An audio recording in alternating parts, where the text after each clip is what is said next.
দক্ষিণ দিনাজপুরের বংশীহারিতে যেখানে সমবায় নির্বাচন ছিল আর সেখানে একেবারে তুলকালাম পরিস্থিতি।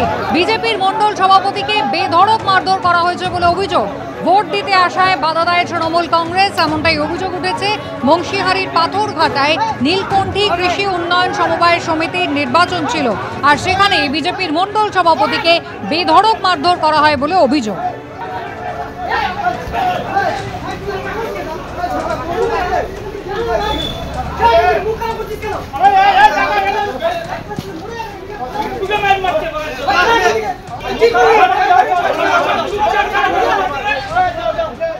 ছিল রক্তদান শিবির, কিন্তু পরে সেটা পরিণত হলো রণক্ষেত্রে। সৌজন্যে তৃণমূল কংগ্রেসের গোষ্ঠীদ্বন্দ্ব রাজারহাটে, যেখানে বিধাননগরের পুরসভার যিনি চেয়ারম্যান সব্যসাচী দত্ত, তার সামনেই হাতাহাতি, মারামারি, চেয়ার ভাঙচুর। দেখুন।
সত্যজিৎ বৈদ্য রয়েছেন আমাদের সঙ্গে। সত্যজিৎ, কি কারণ একেবারে রক্তদান শিবির যেখানে এরকম একটা মারামারি হাতাহাতির পরিস্থিতি হলো, তাও সব্যসাচী দত্তের উপস্থিতিতে?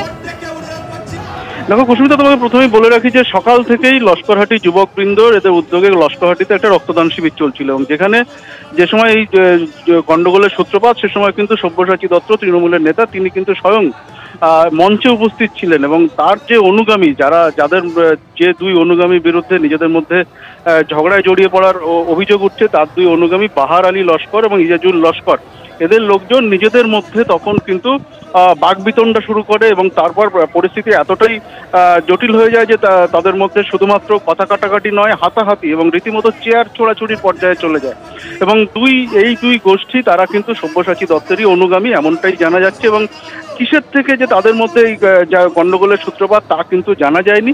তবে এই সভা চলাকালীন যখন সব্যসাচী দত্ত নিজে মঞ্চে উপস্থিত ছিলেন, তখন তার দুই অনুগামী, তাদের লোকজন, তারা নিজেদের মধ্যে দ্বন্দ্বে জড়িয়ে পড়ে এবং শেষ পর্যন্ত পুলিশ এসে পরিস্থিতি নিয়ন্ত্রণে আনে। এখন পরিস্থিতি অনেকটাই স্বাভাবিক। কুসুমিতা,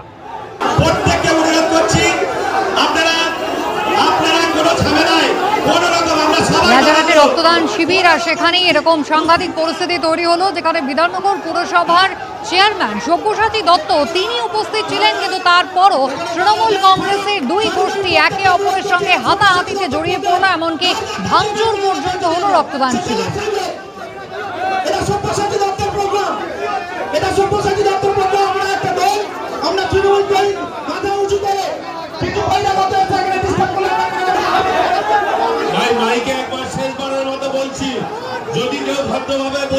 সত্যজিৎ বৈদ্য রয়েছেন আমাদের সঙ্গে। সত্যজিৎ, এই তাণ্ডবের যে পরিস্থিতি তৈরি হলো, তারপরে রক্তদান শিবির কি আদৌ সম্ভব হলো?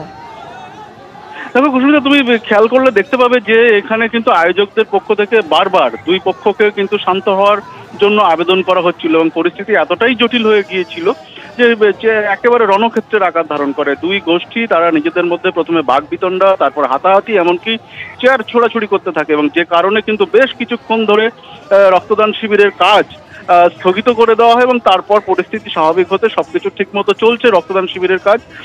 তবে যেমনটা জানা যাচ্ছে যে যখন সব্যসাচী দত্ত তিনি তখন কিন্তু মঞ্চে ছিলেন এবং তার অনুগামীরা তারা সামনে বসেছিলেন তাদের নিজেদের মধ্যে কোনো কারণে নিজেদের মধ্যে গন্ডগোল শুরু হয়ে যায় এবং তারপর এই চেয়ার ছোড়াছুড়ি এবং হাতাহাতি এই সমস্ত কিছু রণক্ষেত্রের পরিস্থিতি তৈরি হয়ে যায় এবং শেষ পর্যন্ত পুলিশ এসে নিয়ন্ত্রণ করে। এবং তুমি দেখতে পাচ্ছ যে বারবার যারা আয়োজক তারা কিন্তু শান্ত হওয়ার জন্য আবেদন করছেন, কিন্তু দীর্ঘক্ষণ ধরে কিন্তু এই অচল অবস্থা এবং এই পরিস্থিতি চলতে থাকে এবং শেষ পর্যন্ত পুলিশের হস্তক্ষেপে পরিস্থিতি স্বাভাবিক হয়।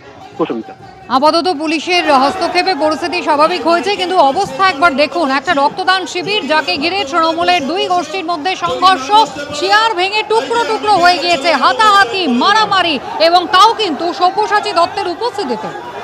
রাজারহাটে রক্তদান শিবিরে উত্তেজনা, একেবারে চেয়ার টেবিল ভাঙচুর, তৃণমূলের দুই গোষ্ঠীর মধ্যে সংঘর্ষ। পরে পুলিশ এসে পরিস্থিতি নিয়ন্ত্রণে আনে। বারবার মাইকে ঘোষণা করা হয় যাতে অগ্নিগর্ভ পরিস্থিতি যা তৈরি হয়েছিল যাতে পরিস্থিতি স্বাভাবিক হয়, কিন্তু শেষ পর্যন্ত দেখা যায় চেয়ার টেবিল পর্যন্ত ভাঙচুর হয়ে গিয়েছে। সত্যজিৎ বৈদ্য রয়েছেন আমাদের সঙ্গে। সত্যজিৎ দা, সব্যসাচী দত্ত তিনি তো উপস্থিত ছিলেন, তিনি কি বললেন?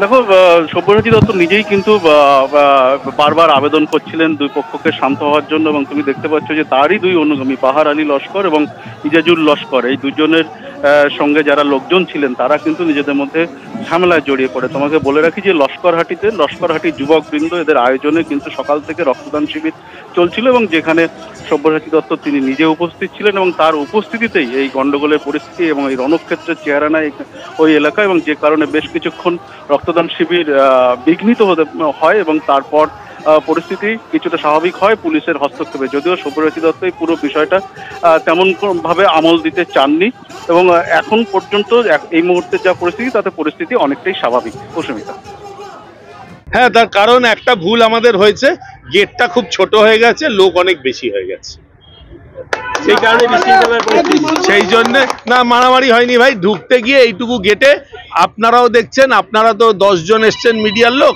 আপনারাই ঢুকতে অসুবিধা হচ্ছে। আমাদের আইডিয়া ছিল না এত লোক এখানে সমাগম হবে। গেটটা সামনের বার থেকে আমরা আরো বড় করব।